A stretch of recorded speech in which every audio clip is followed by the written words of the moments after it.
저는 성인이 되어 하나님을 만났고 하나님이 너무 좋아서 교회에서 진행하는 모든 예배에 적극적으로 참여하며 단기 선교와 수련회도 모두 참가했습니다. 그런데 작년 여름 참여한 단기 선교에서 팀원들과의 문제로 상처를 받았고 선교지에서 받은 은혜보다 얻은 스트레스가 더 커서 이제는 단기 선교를 가지 말아야겠다는 생각이 들었습니다.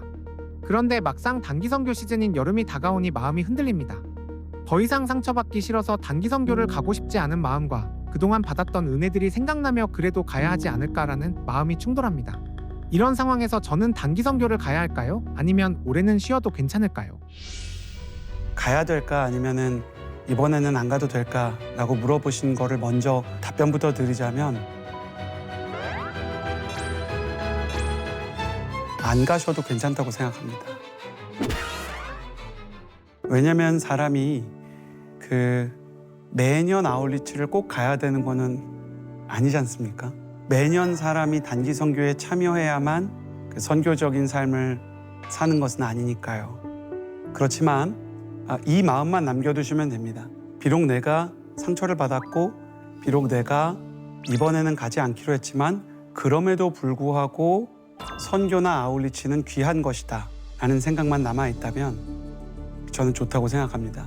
그러니까 나의 주관적인 상처와 주관적인 아픔은 나에게는 너무나 중요한 일이고 나에게는 실제로 아픔이 되고 좋지 않은 기억이라 할지라도 나의 주관적인 경험 때문에 그 사역 전체를 또 하나님과 동행하는 그 선교의 그 일정과 그 안에서 일어나는 많은 일들을 부정할 필요는 없다는 거죠.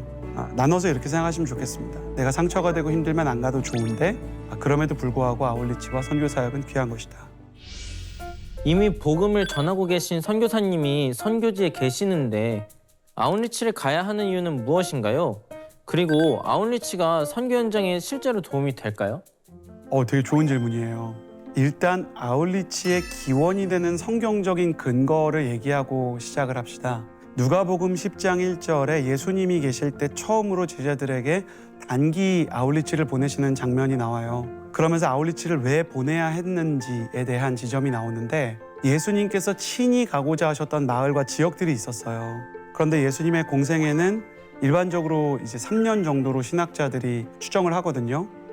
그럼 예수님께서 세상에서 복음을 전하신 기간이 1200일이 약간 안 됩니다. 1200일 하루하루 예수님께서는 물리적인 한계가 있으셨기 때문에 예루살렘에 존재하면서 동시에 베들레헴이나 갈릴리에 존재하실 수가 없었어요.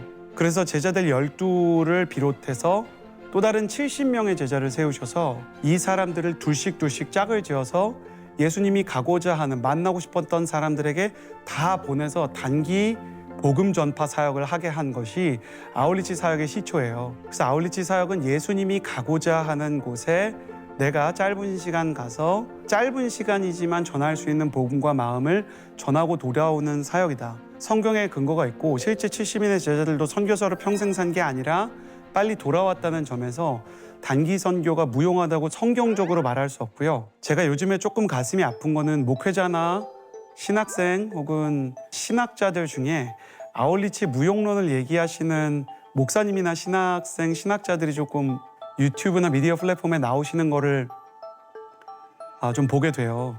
근데 이렇게 물어보고 싶어요. 제가 그분들이 어떤 분들인지 저도 목회자니까 좀 알아보니까 선교의 무용론, 아울리치의 무용론을 말씀하시는 분들 중에 선교 사역 경험이 많으신 분들이 많지가 않더라고요. 그러니까 그분들이 국내에서 선교 현장에 대해서 매우 짧은 경험과 지식을 가진 상태로 이건 선교에 도움이 된다 안 된다고 하기에는 그분들이 신학 전문가일 수도 있고 목회 전문가일 수도 있는데 과연 선교 전문가인가라는 생각이 들어요. 제가 섬기고 있는 온누리교회와 같은 경우에는 아울리치를 할 때 선교사님들이 저희를 기다리셔서 가는 게 많습니다. 그러니까 선교사님의 요청이 있는 경우가 많은데요.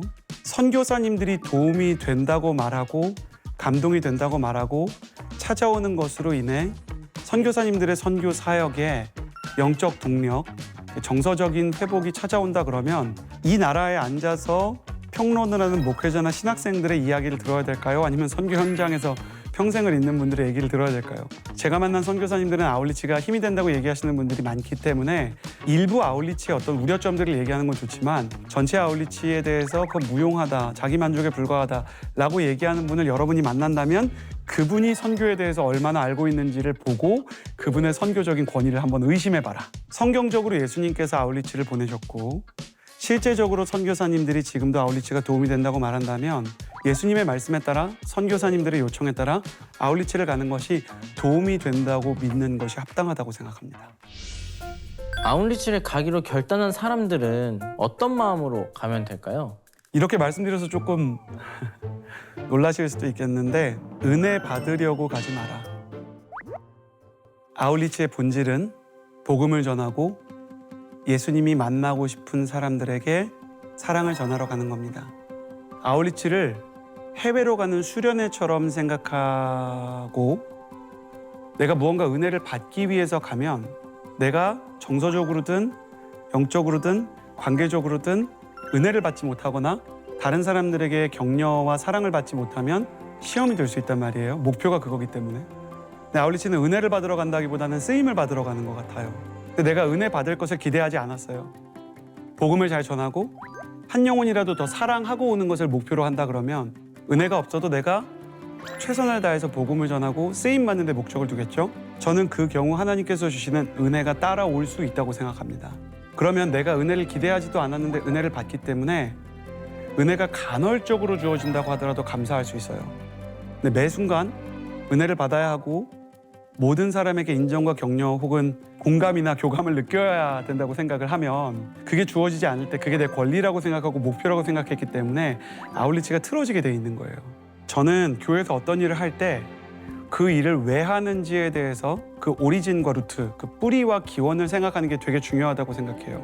너희는 먼저 그의 나라와 의를 구하라. 그리하면 이 모든 것을 너희에게 주시리라 주님이 말씀하셨기 때문에 여러분이 선교를 먼저 생각하고 내가 은혜 받고 채움받는 것보다 사랑받는 것보다 사랑하는 것을 더 귀하게 여기고 다른 사람들이 내 마음에 공감해주기 원하는 것보다 내가 예수님의 마음을 헤아리기 위해서 애를 쓰는 은혜 받는 아울리치보다 쓰임을 받고 복음을 전하는 아울리치의 목표를 둔다면 저는 우리가 느끼는 실패와 좌절감이 조금 덜해질 거라고 생각하고요. 정말 은혜가 없는 것처럼 또 누군가 나를 알아주지 않는 것처럼 느껴져도 그래도 상관없다라고 결단을 하고 복음을 전하기 위해서 애를 쓰면 오히려 하나님께서 부어주시는 또 다른 은혜와 충만이 여러분을 찾아올 거라고 믿습니다. 저는 그런 선교 아울리치가 되기를 예수님의 이름으로 축복합니다. 사람들이 팀을 이루어 낯선 곳에 가서 함께 머물러야 하는 만큼 단기 선교를 가면 마음이 상하는 일이 꼭 생기는데요.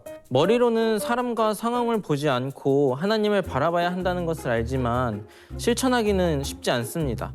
사람과 상황을 바라보게 될 때 어떻게 제 시선을 하나님께만 두고 고정할 수 있을까요? 앞서 말씀드린 것처럼 선교 사역에 집중하시는 게 좋습니다. 일단은.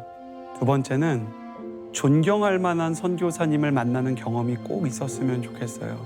저는 교회에서 사역을 하고 특히 온누리교회 목회자로 사역을 하면서 너무너무 좋은 선교사님들을 많이 만났어요. 일평생 내가 저분처럼 좋은 목사님들도 많이 만났지만 그 선교지에서 코로나 때도 이제 후퇴하지 않으신 분들, 왜냐면 이제 본인이 한국에 돌아와서 좋은 의료 서비스를 받으면 2가지가 걸린다는 거예요.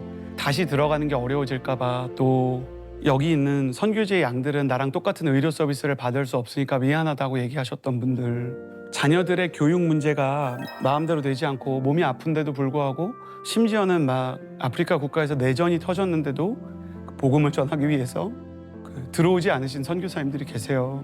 아울리치를 제가 청년으로 참여할 때나 아니면 목회자로 참여할 때나 아울리치 과정 중에 혹은 선교사역에서 어려운 일들이 많았어요. 그런데 저한테는 제일 큰 위로가 선교사님들의 존재였던 것 같아요. 이 영상을 보시는 모든 성도 여러분, 또 사랑하는 청년 여러분, 세상에는 정말 존경할 만한 선교사님이 많습니다. 저는 여러분이 그런 선교사님들을 만났으면 좋겠고 그런 선교사님들을 만날 기회를 하나님께서 여러분에게 주시리라고 생각해요. 사람 때문에 아플 때가 있죠.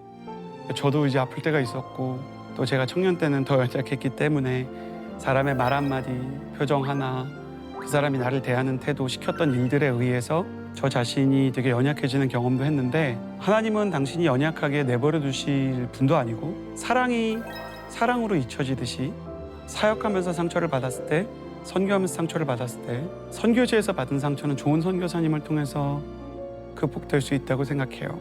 그래서 다른 사람보다는 선교사님께 집중을 좀 했으면 좋겠고요. 선교사님을 사랑해 주시고 선교사님의 훌륭한 점들에 대해서 본받으려고 한다면 그 좋은 선교사님을 통해 하나님께서 큰 은혜와 선교의 동력을 주시리라 생각합니다.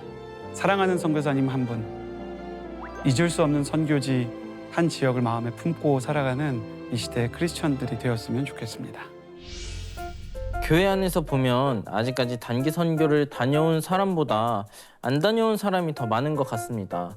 단기 선교를 한 번도 경험해보지 못한 분들에게 마지막으로 권면의 한 말씀 부탁드립니다. 온누리 교회는 그런 말이 있어요. 떠나든지 보내든지 해라. 그래서 온누리 교회가 지금까지 2,000명이 조금 넘는 선교사님들을 이렇게 파송을 하는 은혜가 있었는데, 저희 교회가 많은 선교사님들을 파송할 수 있었던 것은 그보다 더 많은 성도님들이 선교사님들을 파송해주고 보내줬기 때문이라고 생각해요. 그것은 물질의 후원을 통해서 보내주시는 분들도 계시고 중보의 기도를 통해서 보내주시는 분들도 계시거든요. 근데 중보의 기도로 보내주시든지 물질의 후원으로 선교사님들을 섬겨주시든지, 선교 사역에 가장 힘이 되는 보내는 선교사님들, 후원자들, 영적인 동역자들은요, 다 아울리치의 경험이 있더라고요. 여러분이 직접 선교사가 되어서 복음을 전할 사람이 아니라면 아울리치에 참여해보는 것으로 세상에서 가장 귀한 복음을 전하는 일의 최전선에 있는 선교사님들을 후원하는 일을 시작해 보았으면 좋겠습니다. 저는 주님께서 선교사님들을 너무 사랑하신다고 생각하기 때문에 주님께서 여러분이 선교사님을 사랑하면 여러분의 인생도 또한 더욱 사랑해 주시리라 믿고요. 아울리치를 가게 되면 선교지를 사랑하게 되고, 선교지를 사랑하게 되면 선교사님들을 후원하게 되고, 선교사님들을 기도와 물질로 후원하기 시작하면 주님의 손길이 되는 것이요 주님의 기쁨이 되는 것이기에 여러분에게 후회가 없는 선택이 되리라 믿습니다. 여러분 모두 선교하세요. 아울리치에도 참여하시고요. 올해는 안 가도 되는데 결국에는 모두 선교에 헌신할 수 있게 되기를 예수님의 이름으로 축복합니다. 화이팅!